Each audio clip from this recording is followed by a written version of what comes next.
আসসালামু আলাইকুম, welcome to my channel easy cooking. আজ আপনাদের সামনে 1 মিনিটেই সালাদ তৈরির রেসিপি নিয়ে হাজির হয়েছি। আপনারা এই সালাদটি ঘরে থাকা অল্প উপকরণ দিয়ে তৈরি করতে পারেন এবং খেতেও খুব সুস্বাদু।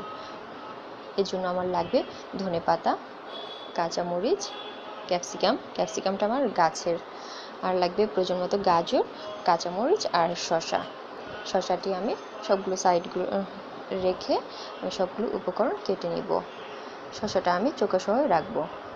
সবগুলো উপকরণ যদি চিকন করে কাটেন সালাদটা খেতে অনেক ভালো লাগবে। আমি সবগুলো উপকরণ কেটে নিচ্ছি।